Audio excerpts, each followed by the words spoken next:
Lord, what is this voice that should be lifted up to touch your ears? And what are these ears that they should hold the tone of your voice?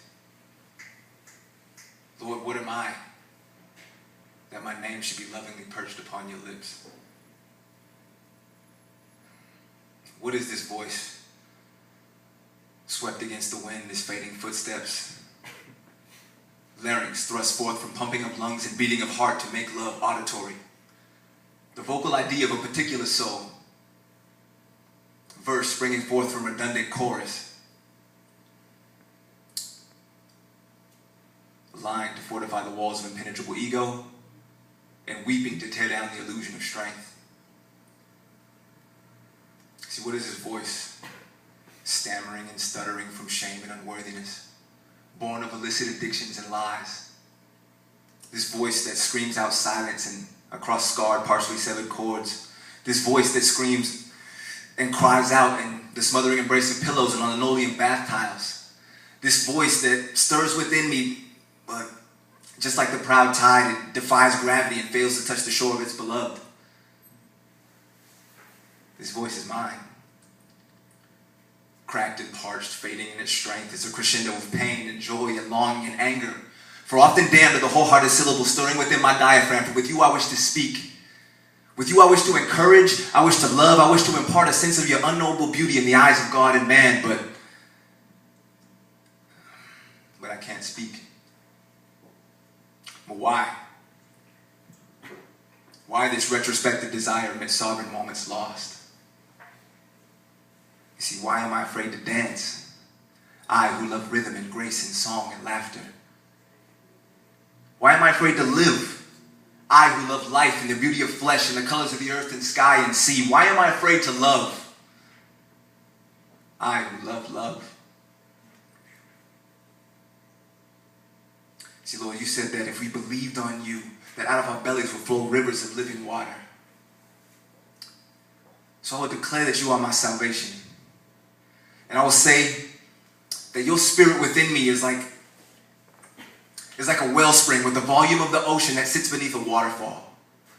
And I will declare that this voice is a holder, a carrier, and perpetuator of life.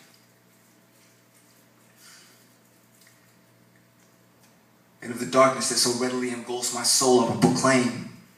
Get away from me, loneliness. Get away from me, misery. Get away from me, sad thoughts. My life ain't no tragedy. Be gone from me, shame-faced, because I'm marked by his majesty. And get off of me, bitterness. I traded glory for apathy.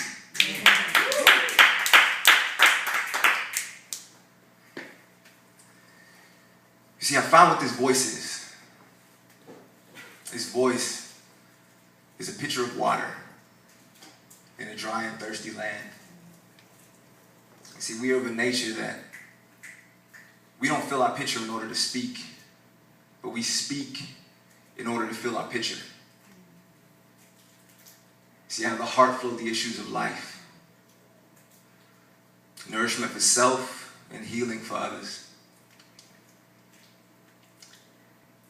See, at the end of the day, a waterfall with no water is just a cliff.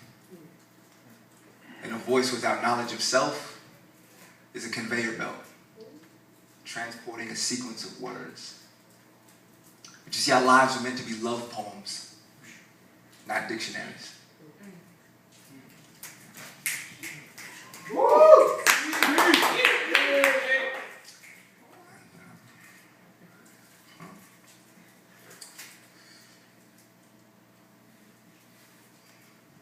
See, when power leads man toward arrogance, poetry reminds him of his limitations. And see, when power narrows the area of man's concern, poetry reminds him of the richness and diversity of his experience.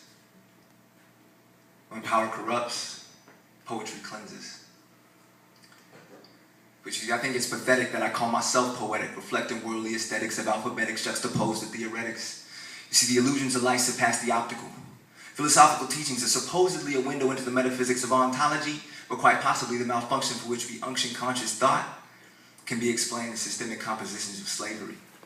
You see, in the shackles of our perception, we succumb to a system of domination and subjugation, revamped and redefined by every generation. And to exemplify the mystified bonds of our falsified reality, we take our ability to physically move and we translate it as power that is protruded for effort that we exuded for purposes we concluded are worthy to be included in time we call our own. You see, in crowded streets, we stand alone with the proclivity to feed the very industries that cripple our souls, never satisfied by all that we touch because it's never enough, but instead weighed down and filled with shame to this refuse we clutch. See, truly mine was an upbringing amongst this fatherless generation of men taught never to shed tears. And if you sit still and listen, you can almost hear the gentle whispers in our ears. Evade reality at all costs. Gain the whole world when all this be lost is your soul. Shout and voicibly extol that you're the one in control. Exude a proficiency to be a self-fulfilling entity dwelling freely in captivity. You see, my spiritual ambivalence just doesn't make sense. Ever since I heard that it's a paradox we call reality, so keeping it real will make you a casualty of abnormal normality. See, I found a fallacy of the greatest proportion. My mind's distortion seemed to knock me off my feet like a spinal contortion. But perhaps this was my portion, to spin out of control and extol the sincere longings of a broken soul. Just another piece looking for a hole to fill the hole left by my benevolence, decadence, and precedence, reflected by my hesitance to cleave. You see, it was spiritual foreplay without wanting to conceive. See, I believe that when I receive truth, I'd be free from this enmity within me, but I guess just like a seed is cultivated and grown, perhaps my barest parts are meant to be shown. See, it's been my curse to perfect the submersion of the unknown. Man, I'm so self-conscious that my subconscious is vain. But nevertheless, because of a man slain, risen purpose to reign, I'm no longer called by the same name. Now I can dismantle the mantle and see that souls are scantily clad. And after being tattered and torn, perceive new nature reborn. Still forlorn to an extent, clothes rent, body broken and bottled, but I see myself with, well, no longer with matter-of-factness. And the blackness of my skin doesn't personify wickedness that abides within. And I can see through shadows of oblivion and rise like ancient Abyssinians, effervescent, all comprised and decrepit in demise. You no longer see, now you can see love in my eyes. It's no longer fearing death in disguise or clear unrest to the wise. See, where could I begin when sin entangled, disheveled, and strangled my vision with juxtaposition of flesh and spirit, do's or dies, the difference between truth and lies? See, death, the notion of ceasing to be, vexes me.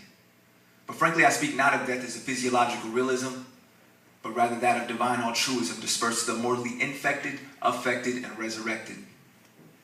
See, death is the eternal connection to reality, and reality isn't real until it borders mortality. Thus, the fallacy appeals and reveals the totality of flip-flop morality when you see that perversion is really holiness upside down. See, in truth, only dead men see his face. See, lest the corn of wheat fall to the earth and die, it abides alone. But through death and redemption, through Christ's full ascension, his fruit manifested and grown. See, he came not to bring peace, but a sword. And he came as a lamb and a lion at war. See, I'm not scientifically inclined nor emphatically benign to the persuasions of what men know. But there's one peculiar reaction that's forever pierced my heart, though. He did this black man in red blood, and my soul came out white as snow. And now by his mercy will I take my cross, hate my life, and die. Because my heart of hearts, he's faithful to consume and sanctify.